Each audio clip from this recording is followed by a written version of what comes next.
início aos pronunciamentos, ouviremos a Defensora Pública Geral do Estado de Minas Gerais, doutora Cristiane Neves Procópio Malar. Bom dia a todos. Cumprimento os caros colegas todos aqui presentes. Eu inicio os cumprimentos aqui na mesa ao nosso palestrante, Dr. Renato Faloni de Andrade, que vai proferir hoje uma palestra As Ações de Família no Novo Código de Processo Civil. O Dr. Renato Faloni, ele é defensor público na comarca de Alfenas e ele é professor de Direito Processual Civil na Unifenas, mestre em Direito pela também Universidade de Ribeirão Preto. E é uma honra, doutor Renato, recebê-lo aqui hoje na Defensoria Pública, na capital, para esse primeiro congresso de processo civil, e que era um anseio aqui dos colegas e que estamos fazendo e realizando com tanto carinho no curso de formação dos nossos defensores públicos aqui do 7º concurso. E cumprimento também a nossa querida Ana Lúcia Gouveia, coordenadora regional Mata 1, minha colega, defensora pública da área de família, também com atuação na comarca de Juiz de Fora, e que será debatedora deste painel. Cumprimento o nosso presidente da ADEP, doutor Eduardo Generoso. Quero fazer um cumprimento especial ao nosso próximo palestrante, que já está aqui presente, doutor Maurício Ferreira Cunha. Ele é juiz de direito, diretor do foro da comarca de Poços de Caldas, onde atua também com vários defensores públicos, colegas aqui nossos dessa comarca. E o nosso colega que será debatedor do painel Conciliação e Mediação no Novo Código de Processo Civil, doutor Leonardo César Mateus, com atuação na comarca de Guaxupé. Doutor Leonardo também está cursando o mestrado em Ribeirão Preto, e o tema do mestrado, doutor Leonardo, é cidadania. Ele fala sobre acessibilidade, um tema também muito interessante. Eu quero fazer um cumprimento especial aqui à equipe da Defensoria Pública Geral, na pessoa da doutora Ellen, da doutora Eden, nossa coordenadora do atendimento. Com muito carinho, os colegas aqui do 7º concurso, que estão participando do curso de formação, todos os colegas aqui da capital metropolitana, interior, que estão presentes e que nos assistem. Um abraço especial em razão do tema hoje, que são as ações de família no novo Código de Processo Civil, aos meus caros colegas que atuam nas varas de família da capital.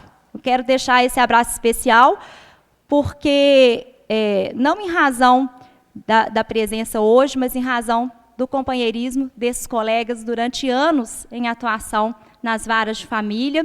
E eu estava conversando agora há pouco com a nossa amiga aqui, doutora Ana Lúcia, como a atuação nas áreas de família hoje tem sido estratégica, e eu disse isso também na abertura do curso de formação, para a Defensoria Pública do Estado de Minas Gerais. Isso reforça a atuação extrajudicial da Defensoria Pública. Eu tenho pedido apoio para os colegas agora, e é uma ação conjunta da Defensoria Pública, com o apoio da ADEP, do Tribunal de Justiça e do Governo de Minas, o próximo projeto da Defensoria, que será o casamento comunitário. E teremos, se Deus quiser, eu falo que não serão 1000 casais, não, serão 1003 casais para o próximo casamento comunitário no dia 11 de dezembro. Eu peço o apoio de todos com a divulgação do projeto, porque a intenção é trabalharmos a família com a construção e a reconstrução dos vínculos familiares, e com isso, com política institucional da Defensoria Pública, estamos não só prevenindo a criminalidade, mas transformando realidades e resolvendo inúmeras questões sociais. E como agentes de transformação social, esse é o nosso dever e a nossa missão como defensores públicos. Então, o tema é muito pertinente, iniciarmos o tema no painel de hoje. Eu torno aberto, então, novamente, o primeiro Congresso de Processo Civil da Defensoria Pública, com essas poucas palavras, e desejo a todos um excelente dia, com excelentes palestras, e pretendo voltar à tarde para finalizar mesmo com vocês, Eu sei que foram 3 dias intensos, com muitas palestras, eu tenho certeza que palestras muito positivas, dias muito produtivos, mas eu tenho certeza que será muito engrandecedor para todos nós. Agradeço mais uma vez a presença de todos, peço desculpa porque eu vou precisar me ausentar em razão de uma agenda extensa, mas quero muito que esse aprendizado seja muito positivo para todos vocês. E estão me recordando aqui para enfatizar um outro projeto importante que está em andamento também na Defensoria Pública, que é o Direito a Ter Pai. As inscrições também, e aí é um projeto em âmbito estadual, que ocorrerão até o dia 16 de outubro, e que será muito importante o apoio de todos também nesse projeto, que também está ligado com a atuação na nossa área de família. Não só na capital, mas esse ano está sendo realizado simultaneamente em 35 comarcas, incluindo a capital. Então, contamos com o apoio de todos. Esse ano nós temos como parceiros, além dos nossos parceiros tradicionais do sistema de justiça e dos próprios poderes, com relação ao direito a ter pai, o Bruno, da dupla Bruno e Marrone, não sei se vocês já assistiram, já iniciou a veiculação na Rede Globo da propaganda com o cantor Bruno, do projeto Direito a Ter Pai, ficou muito interessante. E temos também, eu digo até como padrinhos mesmo, o César Menotti Fabiano, que gravou na última sexta-feira um VT muito interessante com relação ao casamento comunitário. Então, em breve, a gente está acabando de formatar esse vídeo, irá também para a Rede Globo Minas, e a gente espera que, com isso, as pessoas também fiquem motivadas a casar. Então, gente, foco nas famílias, foco no amor, e a gente espera mesmo que vocês se envolvam nesse projeto, se envolvam mais que nesse projeto, vocês se envolvam nessa causa, que é uma causa, não é só uma causa nossa da Defensoria Pública, é uma causa do cidadão. Obrigada, bom dia a todos.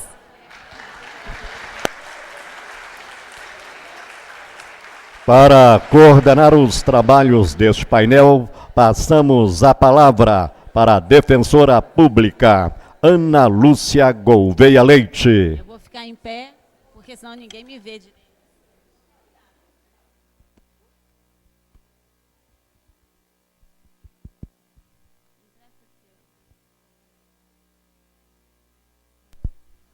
Bom dia, colegas. É mais uma vez estar aqui com todo mundo de Belo Horizonte, colegas do interior. É sempre um prazer muito grande. Eu agradeço a Cris de ter me convidado para essa mesa. E muito feliz estou em apresentar um colega tão preparado, que vai nos elucidar tantas dúvidas, né, nas questões de ações de família no novo Código de Processo Civil. Dr. Renato Faloni de Andrade, defensor público no Estado de Minas Gerais. Fazer até um silêncio, porque é o maior título que existe, né? Professor de Direito Processual Civil no curso de Direito da Universidade José do Rosário Velano, Unifenas, mestre em Direitos Coletivos e Função Social do Direito pela Universidade de Ribeirão Preto, UNAERP. Pós-graduado em Docência no Ensino Superior pela Fundação de Ensino e Pesquisa do Sul de Minas, UNES-MG. Então, com enorme prazer, gostaríamos de ouvi-lo. A palavra está dada.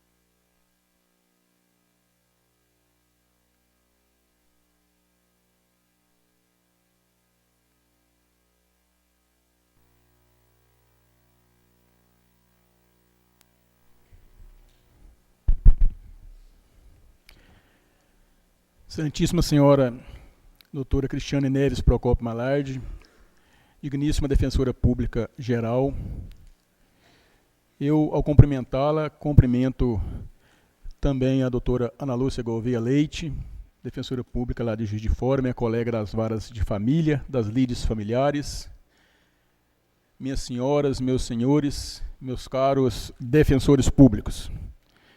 Hoje é um dia de muita alegria, de muita satisfação para mim estar aqui com vocês, porque revejo velhos amigos, revejo companheiros de caminhada na Defensoria Pública e também encontro com os novos defensores públicos que vêm engrandecer as nossas fileiras, vêm trazer sangue novo para a nossa defensoria. E quando nós presenciamos a entrada de novos colegas, nós sentimos a evolução permanente que a Defensoria Pública vem conquistando ao longo dos anos. Isso é muito bom para a Defensoria Pública e também para o nosso assistido, que é a grande razão da nossa existência. Fico muito feliz também em estar com vocês, novos defensores, parabenizando-os pela posse, e digo que a felicidade ela é elevada ao quadrado, porque conversando com o colega Moacir, lá da comarca de Caratinga, ele me disse que 99% dos novos defensores são atleticanos, e isso é um motivo de grande satisfação para mim, para o Dr. Camilo e para o Dr. Leandro, que somos atleticanos desde a concepção. O tema proposto para amanhã de hoje são as ações de família no novo Código de Processo Civil.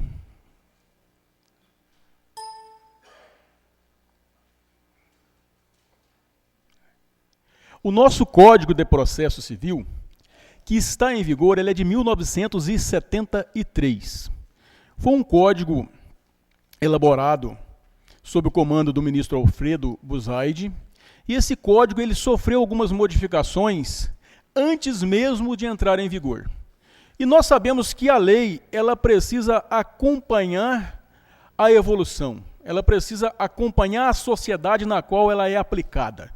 Uma das piores coisas que existem é uma lei que não acompanha, uma lei que não atende aos anseios sociais, que não atende ao contexto social onde ela deve ser aplicada. E a partir da Constituição de 88, o nosso Código de Processo Civil ele passou a contar com algumas alterações específicas, algumas alterações particulares. Nós tivemos então a lei que modificou o agravo, tivemos a lei que criou a tutela antecipada, e assim por diante. Até que a comunidade jurídica chegou à conclusão de que o nosso Código Civil, de Processo Civil, havia perdido a sua organicidade, a sua unidade, e não atendia mais à sociedade na qual ele estava inserido. Era necessária a construção de uma nova processualística, de um novo Código de Processo Civil, com um viés constitucional que viesse atender àquele momento que nós vivíamos. Em razão disso, no ano de 2009, foi criada uma comissão. Essa comissão foi presidida pelo ministro Luiz Fux e teve como relatora a advogada, doutrinadora e professora Tereza Arruda Alvim Vambier.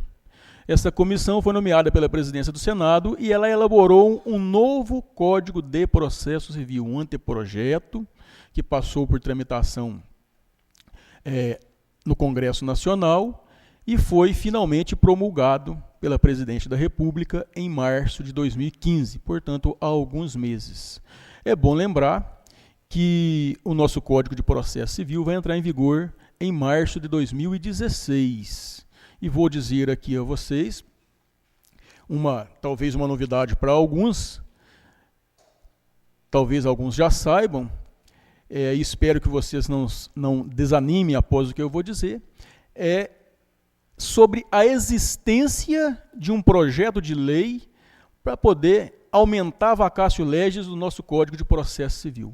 Há um projeto de lei, número 2913 de 2015, apresentado por um deputado do Maranhão, chamado Victor Mendes, que quer estender esse tempo de vacatio legis do nosso Código por mais 2 anos, para que ele entre em vigor apenas no ano de 2018. está no Congresso, está iniciando esse projeto lá. Eu imagino que, em razão do nosso ambiente, né, do nosso panorama político, isso não vai ser aprovado antes que o código entre em vigor, né? Contudo, fica aí a notícia da existência desse projeto. O nosso código ele foi elaborado, passou por tramitação legislativa e é um dos códigos mais democráticos. Eu posso dizer que é o mais democrático dos códigos brasileiros. Se nós formos fazer uma análise histórica, nós vamos perceber que todos os códigos brasileiros eles foram redigidos, eles foram criados em um ambiente antidemocrático, em um ambiente ditatorial. Vejam vocês, o Código de 39 de Processo Civil, o Código Penal, o Código de Processo Penal são todos do Estado Novo, década de 40, né? O nosso Código de Processo Civil que está em vigor foi elaborado sob a égide do AI-5 em 1973, entrando em vigor em 1º de janeiro de 74. O Código Civil que está em vigor foi aprovado em 2002, mas é fruto de trabalho de Miguel Reale, do ministro Miguel Reale, lá nos anos 70, foi aprovado só em 2002, é um projeto que foi aprovado mais de 20 anos depois da sua elaboração. E esse código é um código democrático porque durante a elaboração do anteprojeto, muitas reuniões existiram, muitas assembleias, debates, dos quais a comunidade jurídica participou, dos quais a população em geral participou e teve acesso, dando opiniões, dando elementos para que o código fosse a cara do Brasil, a necessidade que nós tínhamos de um Código Civil avançado, um código onde a comissão de juristas, ela primou sobretudo pela necessidade de resolver problemas, simplificando e agilizando o processo. O grande mote do código é simplificar e agilizar os processos, porque nós temos embutido em nós, enraizado em nós, a ideia de que a justiça é lenta. E a justiça é lenta por conta da burocracia processual? Sim. A burocracia processual, ela atribui lentidão à justiça, mas nós temos outros elementos também que contribuem para essa lentidão. E não basta apenas nós modificarmos o Código de Processo Civil.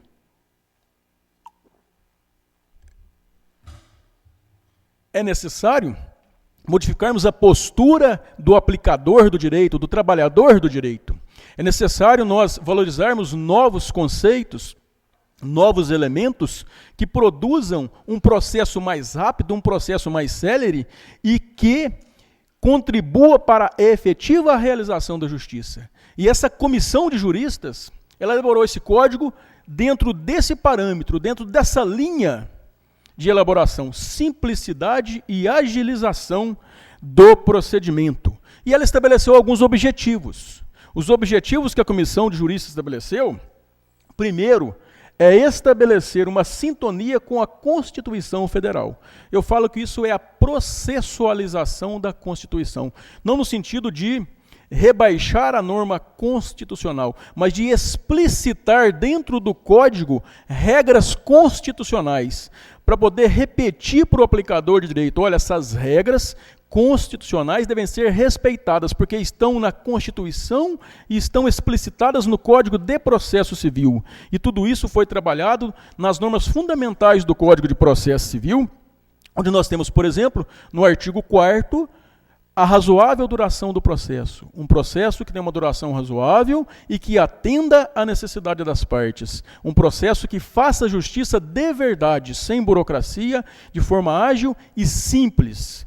Outra regra também que demonstra isso é a questão do contraditório em questões de ordem pública. Nós sabemos que, de acordo com o nosso Código de Processo Civil atual, o juiz ele pode reconhecer uma questão de ordem pública de ofício sem comunicar às partes.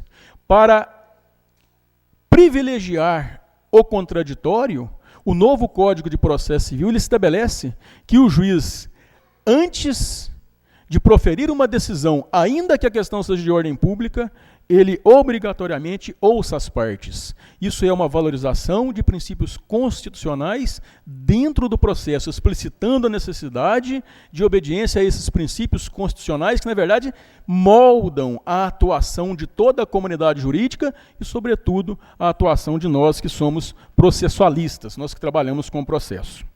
O segundo objetivo dessa comissão foi simplificar o processo, fazendo com que seja valorizada a realidade fática subjacente à causa.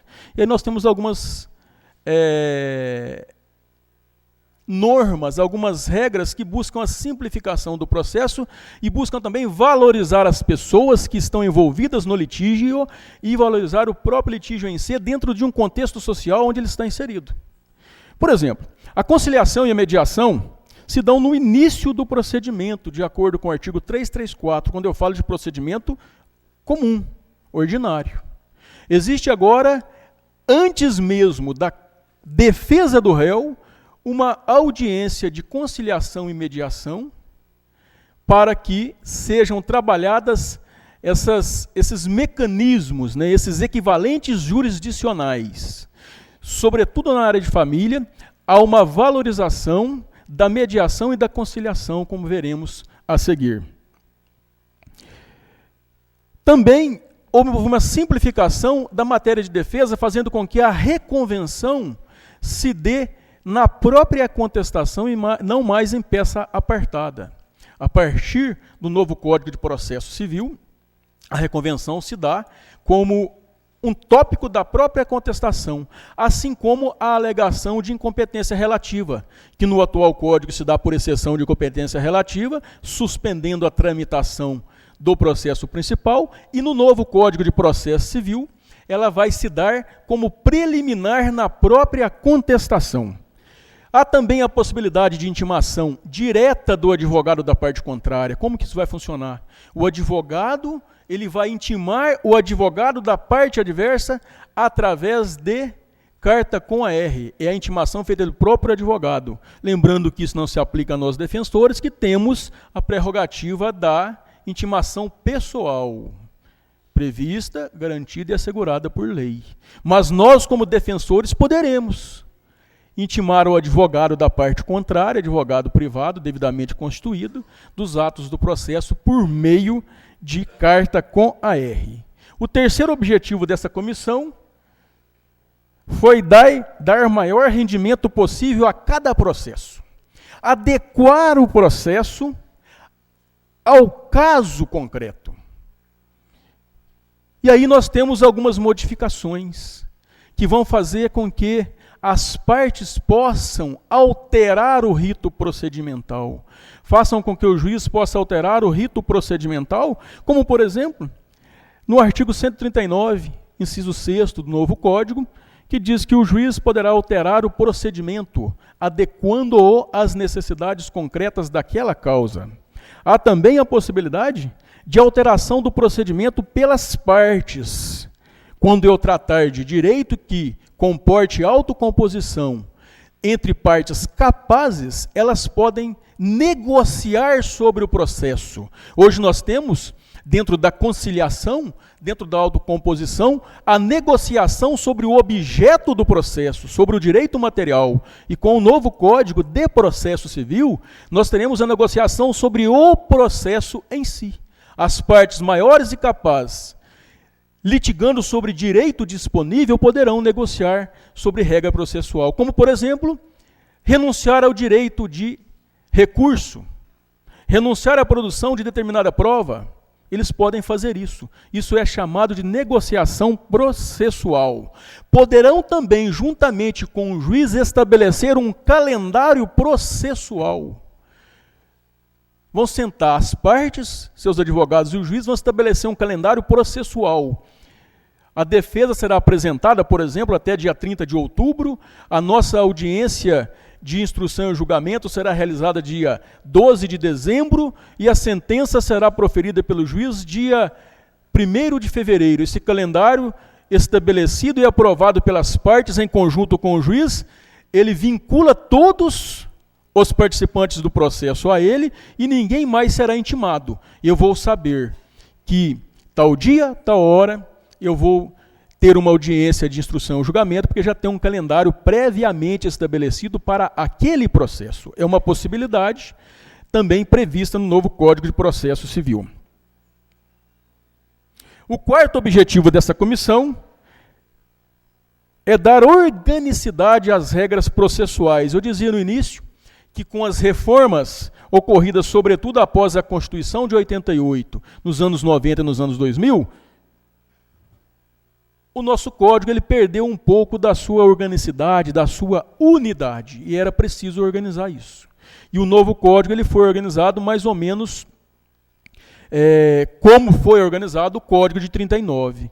Então ele tem uma parte geral, composta de 6 livros, e tem uma parte especial, composta de 4 livros, 3 livros e mais um livro complementar.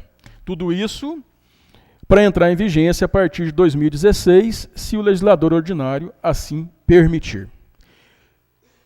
Após essa breve introdução sobre o nosso Código de Processo Civil, essas linhas gerais, nós vamos entrar nas ações de família no novo Código de Processo Civil.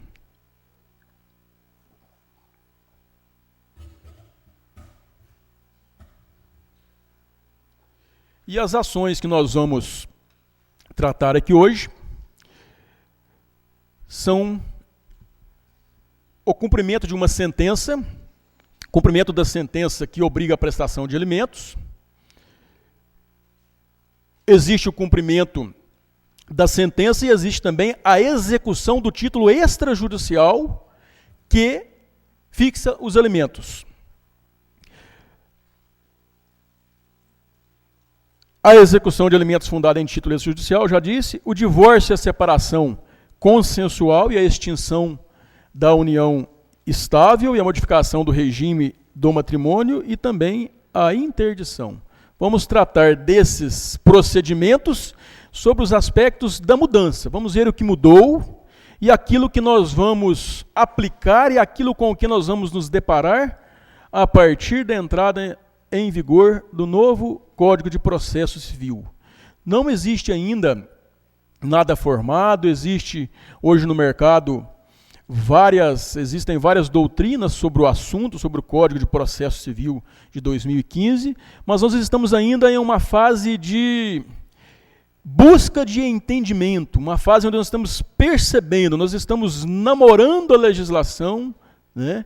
Extraindo dela aquilo que o legislador quis, que é simplificar e agilizar, e nos preparando para a aplicação do Código de Processo Civil a partir da sua vigência em março de 2016. E é a partir da aplicação desse Código em março que nós vamos ver se realmente essa nova legislação ela atendeu aquele comando do legislador de simplificar e agilizar as ações, sobretudo as ações de família, onde as pessoas têm uma necessidade extrema de resolução dos seus problemas, de agilizar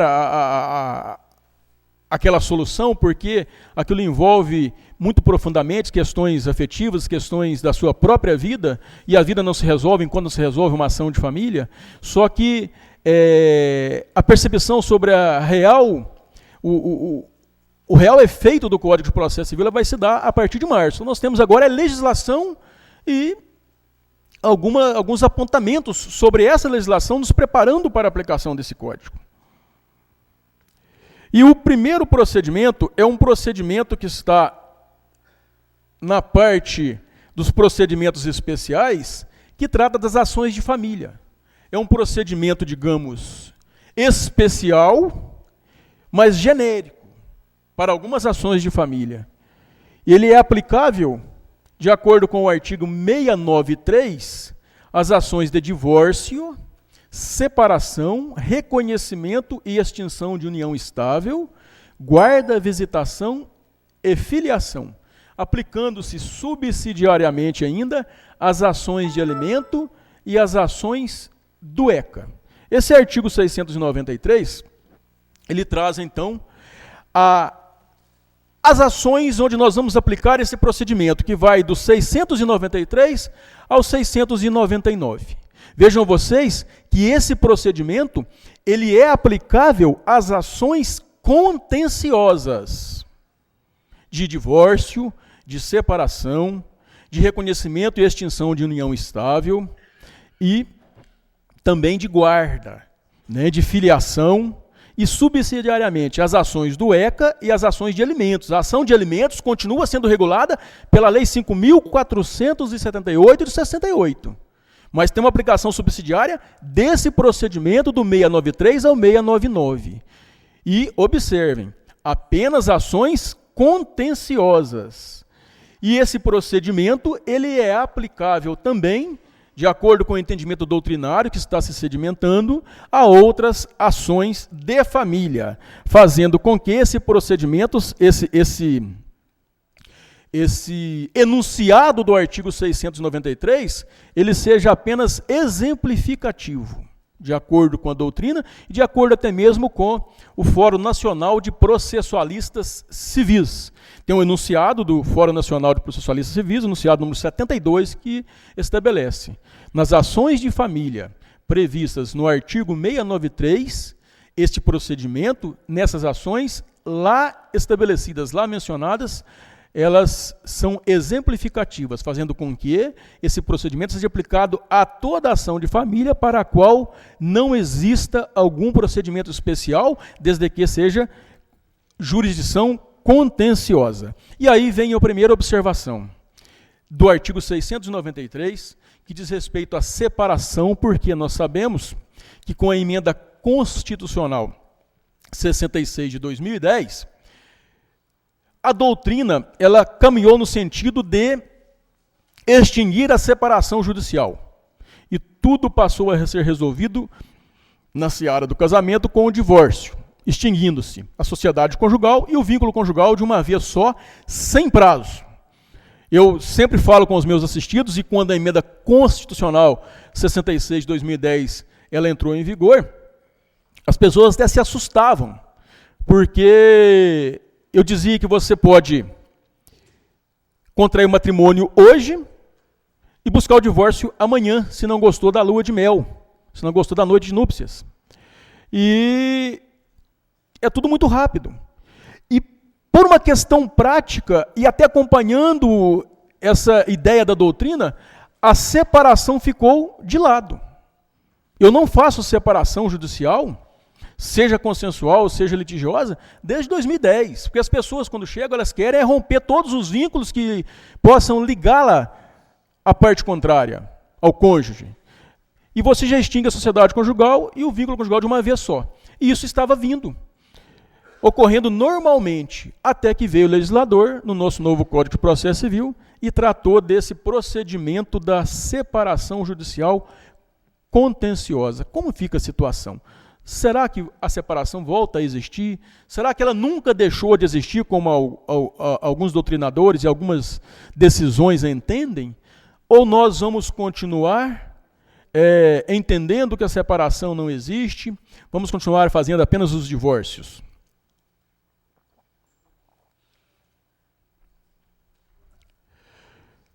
Eu entendo a questão sob a seguinte ótica: separação é um instituto de direito material. E o processo civil ele é formal, ele estabelece regras procedimentais, ele estabelece rito.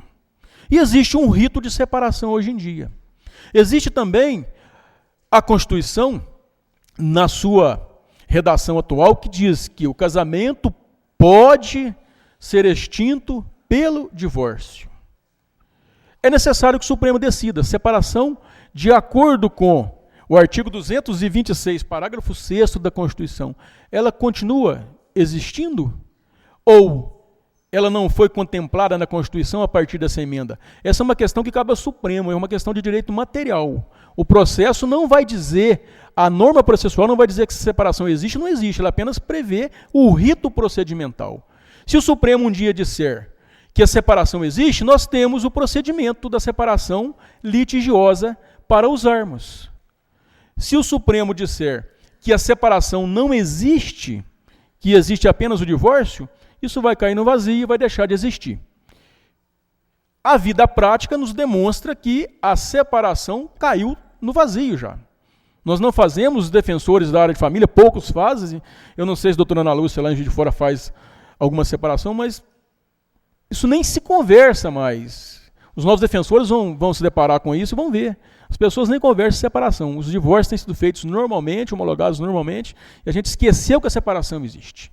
Normalmente quem chega lá para divorciar já está separado de fato há muito tempo e já não quer nem saber de manter vínculo com a parte contrária.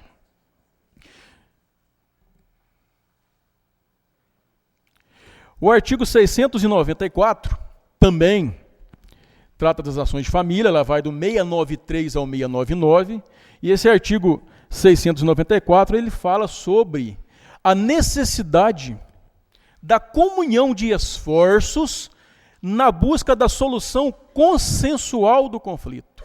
Solução consensual do litígio. É o que diz o artigo 694.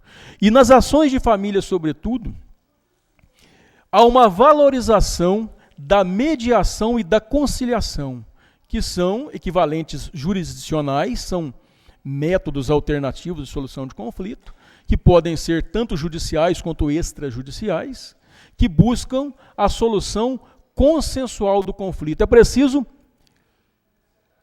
colocar na nossa mente de trabalhador do direito, é necessário que os juízes, promotores, nós defensores, os advogados, comecem na área de família a abandonar aquela cultura demandista, abandonar aquela cultura bélica e passe a construir um sentimento conciliador, um sentimento que leve à solução consensual dos conflitos. Isso foi muito falado durante a tramitação do projeto e isso foi muito valorizado pela comunidade jurídica, porque as demandas de família elas têm uma particularidade que as demandas de outra natureza não têm. Qual é essa particularidade?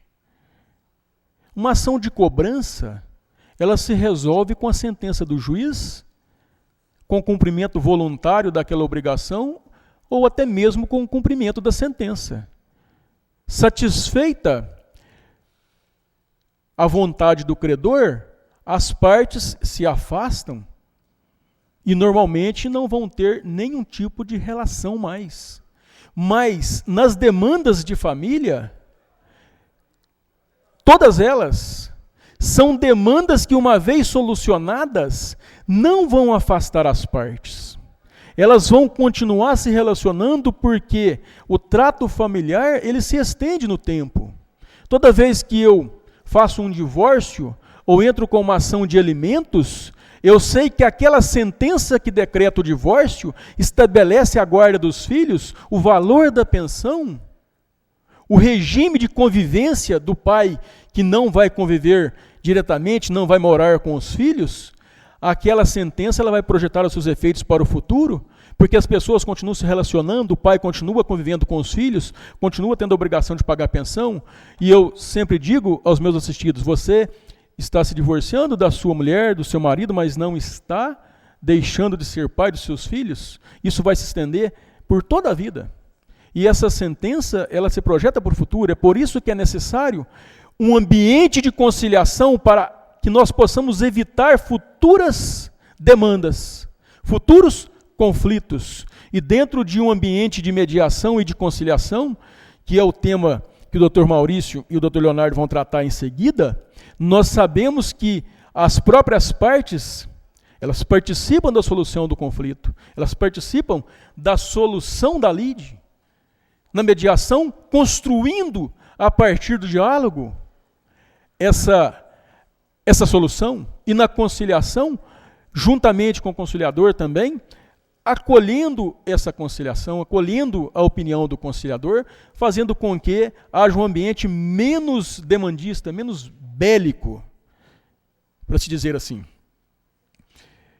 E é necessário, então, que nós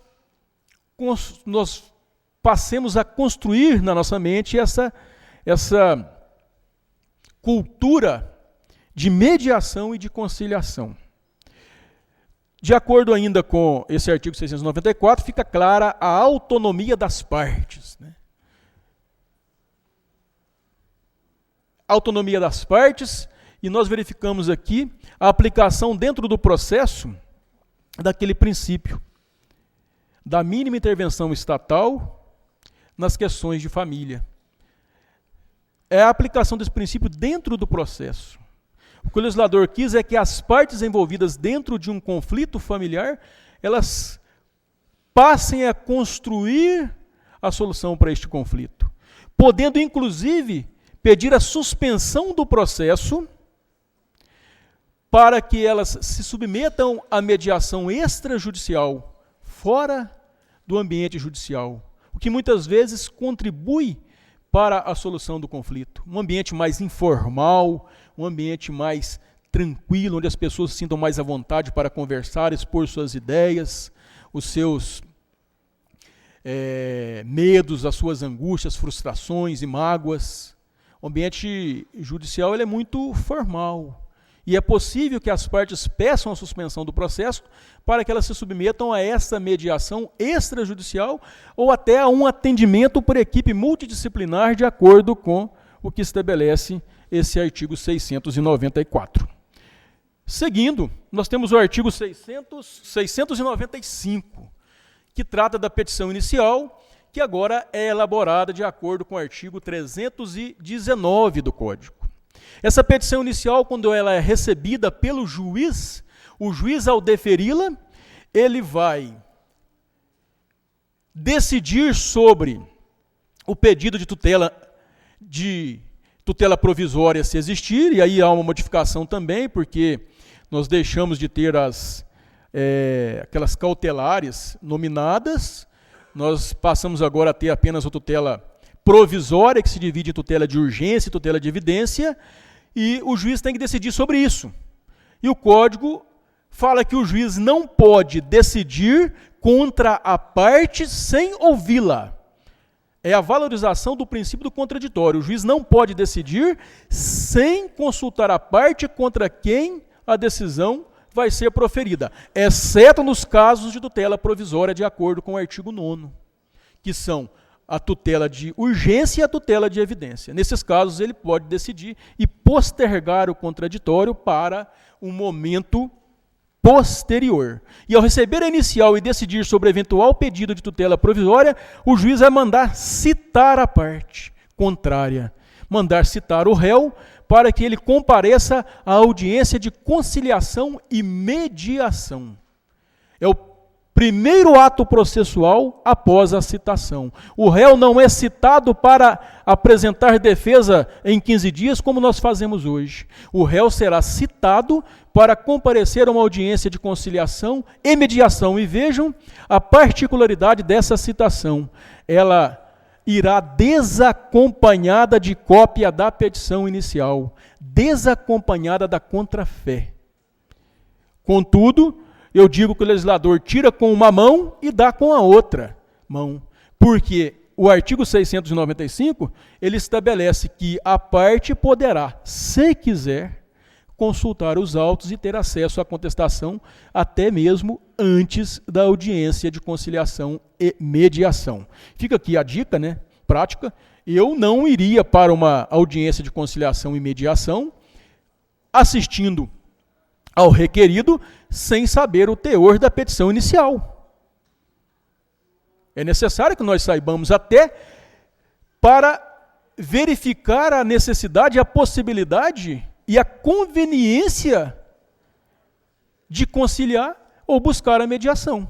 Talvez exista na petição inicial algum fato grave que possa dificultar a mediação e a conciliação por parte do nosso assistido, por parte do requerido. Mas nós, como defensores públicos, devemos saber o teor da petição inicial. Então é necessário que façamos uso dessa regra do 695, da parte final, que diz que a parte ou o advogado poderá consultar a petição inicial para você não ser até mesmo surpreendido na audiência sem saber o que está ocorrendo e o que alega o autor.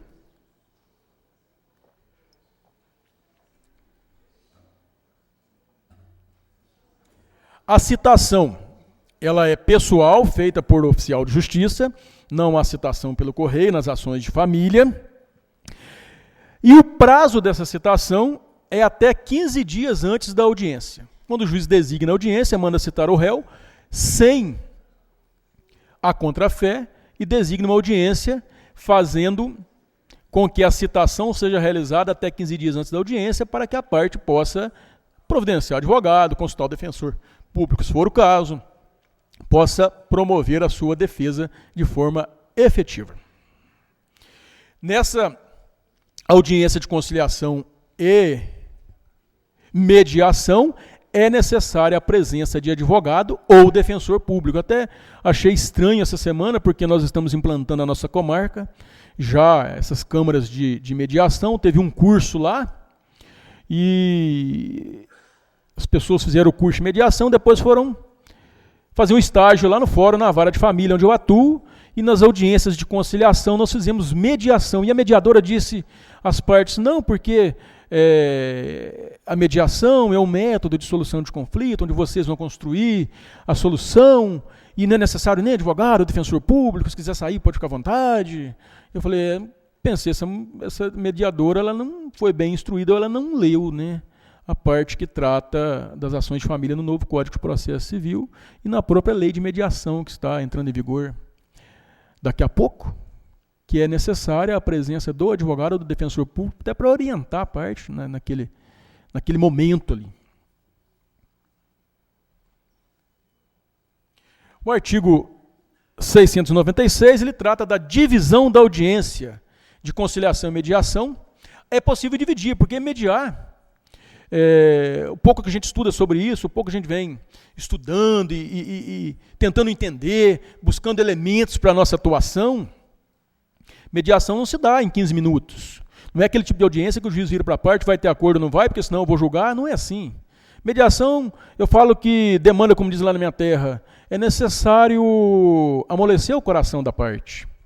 É necessário você preparar o assistido para que ele entenda a necessidade e a conveniência de solucionar o seu conflito por meio da mediação. Isso demanda algumas sessões, é igual terapia, gente. Né? Tanto é que a lei estabelece que pode haver atuação de pessoas de fora do mundo jurídico, psicólogos, assistentes sociais, pessoas que entendam o contexto social onde está inserido aquele casal, aquelas pessoas em demanda. É terapia mesmo, é desabafar, é falar por que o casamento não deu certo, por que não aceita uma pensão X, e jogar na cara do outro, às vezes alguma coisa que não conseguiu antes falar, e isso vai curando as pessoas, vai tirando delas aquele comportamento de resistência, fazendo com que elas construam uma nova relação a partir desse desabafo, vamos dizer assim. E, em razão disso, eu posso dividir a conciliação em tantas sessões quantas forem possíveis. Né? Mas aí não fala quantas sessões, e nem por quanto tempo. Nas demandas de família, não há uma regulamentação. Se eu for pegar lá no procedimento comum ordinário, lá também não fala quantas sessões vão existir. Mas lá diz que quando o juiz suspende o processo para que as partes se submetam à mediação, ela não pode ultrapassar o prazo de 2 meses a partir da primeira sessão.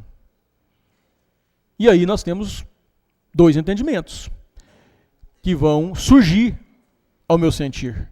O entendimento que se aplica a regra do procedimento comum, fazendo com que a mediação não se estenda por mais de 2 meses, em quantas sessões forem necessárias e possíveis, de acordo com a disponibilidade das partes e do mediador. Mas há também aquele entendimento de que, se o procedimento não estabeleceu, e tratando-se de ações de família, onde há uma valorização da mediação e da conciliação, nós possamos fazer tantas quantas necessárias, desde que nós estejamos construindo o consenso. Desde que o mediador e os envolvidos percebam que caminhamos para a solução do conflito de forma consensual.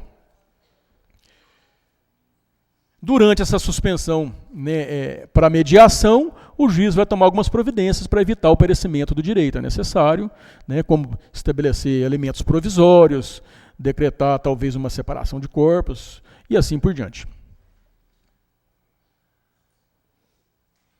O artigo 697, ele estabelece o procedimento a ser seguido quando não há acordo. Se ao final da mediação e da conciliação as partes não construírem essa solução para o conflito, qual será o procedimento?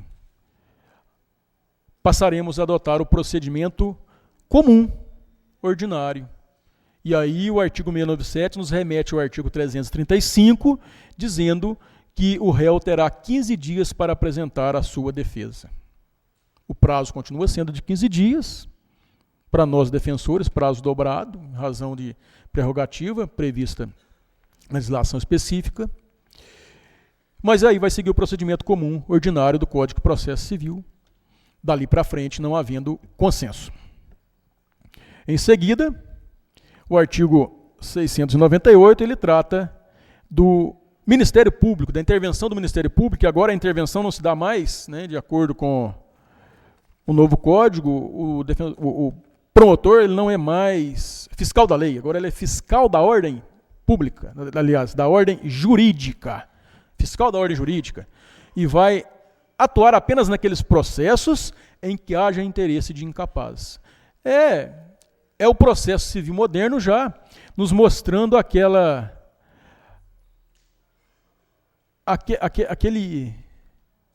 hábito, né, do Ministério Público só atuar na área de família em processos que haja conflito de incapazes. Quando tem conflito de incapazes, pode até buscar a seara extrajudicial, né, quando não há interesse de incapaz, aliás, você pode fazer até extrajudicialmente, divórcio consensual, inventário extrajudicial, sem presença do Ministério Público, e eles nem têm opinado. E esse comportamento deles de não opinar em matérias onde não haja interesse de incapaz foi trazido agora para o Código para que eles falem somente nessas questões e, no caso de acordo, antes da homologação do acordo. É o que diz o artigo 698 do nosso novo Código de Processo Civil. Por fim, esse procedimento especial do artigo 693 e 699, ele traz no artigo 699 uma regra falando sobre processos que envolvam abuso ou alienação parental e o depoimento do incapaz. Em processos que envolvam abuso ou alienação parental, a oitiva do menor será realizada pelo juiz, continua sendo realizada por ele, contudo, acompanhado de um especialista, normalmente um psicólogo, né? O psicólogo judicial vai acompanhar o juiz para que possa se buscar, se apurar a verdade dentro daquele contexto, né? Há uma crítica quanto a isso, porque algumas áreas, sobretudo da psicologia, elas acham que a presença do juiz inibe, né, a manifestação do incapaz, fazendo com que, muitas vezes, o depoimento não seja um espelho da realidade. Eles falam em depoimento sem dano, que seria feito por um profissional e depois entregue ao juiz. Mas o Código não avançou nesse sentido. Continua sendo realizado pelo juiz, assistido pelo profissional. Essas são as modificações, os apontamentos sobre esse procedimento especial previsto na parte especial do Código de Processo Civil sobre essas ações de família. Esse procedimento aplicável a essas ações contenciosas. O Código trouxe também algumas alterações na parte da execução. No nosso Código de 73, nós trabalhamos, e eu trabalho assim, e os colegas também, com execução com possibilidade de prisão civil, de acordo com o artigo 733, para as 3 últimas parcelas vencidas, e as anteriores, nós trabalhamos com o cumprimento de sentença de acordo com 732. Isso é o que tem sido feito hoje em dia. no que diz respeito à execução de alimentos, seguindo até a regra estabelecida na súmula 309 do Superior Tribunal de Justiça, que diz que as prestações de alimentos que levam à prisão civil são apenas as 3 últimas, vencidas antes da propositura da demanda, e as vincendas, as que forem vencendo durante a tramitação processual. O novo Código de Processo Civil, ele traz o cumprimento da sentença que reconheça a exigibilidade da obrigação de prestar alimentos. No artigo 528 e seguintes. E lá existem algumas modificações. Lembrando vocês que nós estamos tratando aqui de cumprimento de sentença. Não estamos falando ainda, apesar de ser a mesma sistemática, o mesmo procedimento, em quase todo o seu conteúdo, para o acordo extrajudicial que nós podemos fazer como defensores públicos. O acordo realizado entre as partes, referendado pelo defensor público, ele é um título executivo extrajudicial. E aqui nós estamos tratando da sentença judicial que fixou alimentos, por enquanto. E as modificações são as seguintes. Primeiro, a possibilidade de protesto da sentença. É algo que já existia, de acordo com legislação própria, que agora vem explicitado no Código de Processo Civil, é a possibilidade de protesto da sentença quando o executado é citado para pagar, comprovar que pagou ou justificar a impossibilidade de pagar. Se ele se omite, a sentença poderá ser protestada. O prazo de prisão, e esse protesto, meus amigos, só para ilustrar, ele será realizado de acordo com o artigo 517 do Código, lá que trata disso. Lá fala sobre protesto de sentença, que se aplica também à sentença que fixou alimentos.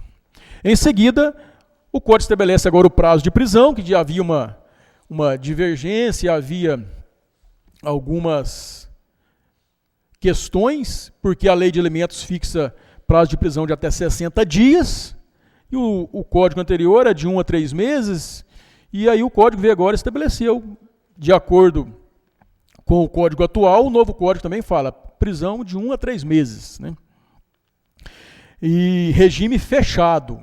Havia um trabalho de algumas correntes dentro do legislativo para que a prisão fosse em regime semiaberto, mas isso não passou lá no Congresso Nacional. Continua sendo em regime fechado, em ambiente separado dos demais presos. Né? É assim que vai ser. Qual é o débito alimentar que autoriza a prisão? Ficou explicitado. O legislador copiou a súmula 309 do Superior Tribunal de Justiça e trouxe ela lá para o nosso código, no artigo 528, aliás, parágrafo 7º. As prestações de alimentos que admitem a prisão são as 3 anteriores à propositura, mais as vincendas. Vejam vocês que o legislador ele não fala, ele não impede a cobrança pelo rito do 528 de pensões pretéritas. Eu tenho um entendimento um pouco diferente, até para não favorecer muito o executado, principalmente quando ele está do outro lado da demanda. Porque isso favorece o devedor. Isso prejudica o credor da prestação alimentícia. Não há impedimento legal para que eu cobre, por exemplo, 1 ano de pensão e peça a prisão dentro do rito do 528. O que o legislador diz, o que a súmula diz, é que as prestações que admitem prisão são as 3 últimas, mas ele não diz que eu só posso cobrar as 3 últimas. De modo que eu posso cobrar. E isso aí atende ao princípio de celeridade, efetiva realização da justiça, economia processual, porque se o executado é citado e paga toda a dívida, está solucionada a questão, está satisfeita a pretensão do autor. Se ele não paga, o próprio advogado dele ou o defensor público que o assiste vai dizer, olha, você pode pagar essas 3 últimas aqui, mais a que venceu depois da propositura, a gente evita a prisão. E o resto, você vai converter o rito em cumprimento de sentença e vai seguir normalmente no mesmo processo, sem ter necessidade de propor uma nova demanda, sem ter necessidade de seguir com uma nova demanda. Ainda a possibilidade de desconto em folha. O Código trouxe, a Lei de Alimentos, ela falava em desconto em folha de prestações vincendas. E o novo Código traz a possibilidade de descontar também prestações vencidas de alimentos. O que já venceu, desde que o desconto das vincendas, né, do que vai vencer, daquela pensão mensal, e das vencidas não ultrapasse 50% da remuneração líquida do executado. Esse rito se aplica aos alimentos tanto provisórios quanto aos alimentos definitivos também. Como eu disse a vocês, esse rito ele é previsto para a sentença que fixa os alimentos. Contudo, o artigo 911 ele traz também a execução do acordo extrajudicial que estabelece o valor dos alimentos. E aí isso é importante para nós como defensores, que podemos, dentro de um contexto extrajudicial, referendarmos um acordo estabelecido entre credor e devedor de alimentos, e esse acordo ele tem eficácia executiva, tem força executiva. Como nós vamos executar este acordo? O artigo 911 ele faz remissão ao 528, dizendo que nós vamos aplicar a execução de alimentos em título extrajudicial as mesmas regras do cumprimento de sentença lá do artigo 528 e seguintes do Código de Processo Civil de 2015. Dentro da consensualidade, dentro dos procedimentos de jurisdição voluntária, o Código também, ele trata de alguns procedimentos como divórcio, separação, extinção de união estável, consensuais e também da alteração do regime de bens. Lembrem-se, aquele procedimento do artigo 693 a 699, ele trata das ações de jurisdição contenciosa, ações onde há conflito. E o Código ele trata no artigo 731 e 732 de divórcio, de separação, de extinção de união estável, consensuais. Procedimento judicial dessas ações. Lembrando tudo aquilo que eu disse sobre a separação. Existe, não existe, fica aí, né, aquela discussão sobre a volta da separação ou não. Qual foi, então, a novidade que o Código trouxe? O fim da audiência dos cônjuges. Hoje em dia, dentro dessa dinâmica e da rapidez com que as coisas acontecem, os juízes já não têm mais ouvido as partes no caso de divórcio. Eu me lembro quando eu iniciei como defensor público, era quase um calvário, uma separação ou um divórcio consensuais, porque o juiz ouvia as partes em separado, longe do advogado, depois elas eram encaminhadas ao promotor, que era o curador do vínculo, e conversavam com ele em particular também, e aí para depois ser homologado. Hoje em dia não, hoje os divórcios que a gente faz, você pega a assinatura das partes dos interessados na inicial e é decretado imediatamente, sem audiência, sem maiores delongas. E o Código veio, né, ele encampou essa ideia e acabou com aquela audiência dos cônjuges que existia tanto no Código de 73 quanto lá na lei do divórcio. A partilha continua podendo ser posterior ao divórcio também, não há necessidade, se não houver acordo sobre partilha, depois faz ela de acordo com o rito da partilha. E há ainda previsto no novo Código, aquilo que nós tínhamos no Código anterior, que é o procedimento extrajudicial do divórcio consensual, mas aí é uma novidade, porque o nosso Código atual ele diz que as partes poderão optar pelo divórcio extrajudicial quando não tiverem filhos menores ou incapazes. E o novo código restringiu um pouco a aplicação dessa regra, dizendo que o casal não pode ter filhos incapazes, o que inclui os menores, né, ou nascituro. Havendo nascituro, também não é possível mais a realização do divórcio extrajudicial. Lembrando que a escritura pública de divórcio consensual, ela, de acordo com o código atual, ela serve para registro tanto na serventia civil quanto na serventia de imóveis. Ela é levada a registro no registro civil, no registro de imóveis. De acordo com o novo código, ela pode ser levada a registro onde for necessário a todas as serventias e serve inclusive para levantamento de valores em instituições financeiras. Há uma abrangência maior quanto aos efeitos dessa escritura pública de divórcio. Posso utilizá-la até para levantar valores em instituições financeiras. Um outro procedimento, também de natureza consensual, é o procedimento da alteração do regime de bens. O nosso Código Civil, a partir de 2002, ele possibilitou a alteração do regime de bens entre os cônjuges. E o Código de Processo Civil, seguindo a mesma linha, veio regulamentar essa alteração, que deve ser consensual e requerida em petição fundamentada, apresentada ao juiz pelos interessados. Não é mudar o regime de casamento porque nós queremos. Tem que haver um fundamento, tem que haver um motivo justo e legítimo para essa modificação. Como é o procedimento? O requerimento é apresentado em petição fundamentada pelos interessados. O juiz, ao receber o requerimento, ele vai intimar o Ministério Público e vai determinar a publicação de edital, comunicando, né, à comunidade em geral a intenção dos interessados quanto à modificação desse regime de bens, para dar publicidade.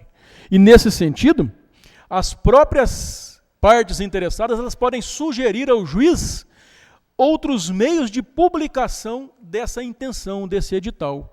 Além da publicação no Diário Oficial, eles podem sugerir, por exemplo, que aquela intenção, aquele edital seja publicado em algum site, seja publicado no Facebook, para que todos saibam, né? E assim por diante. E, após essas providências, o juiz vai proferir uma sentença, passados 30 dias da publicação desse edital. Essa sentença, uma vez transitada em julgado, ela leva à expedição de um mandado de averbação, que vai ser averbado no registro civil, no registro de imóveis e também no registro de empresas, se os cônjuges forem empresários.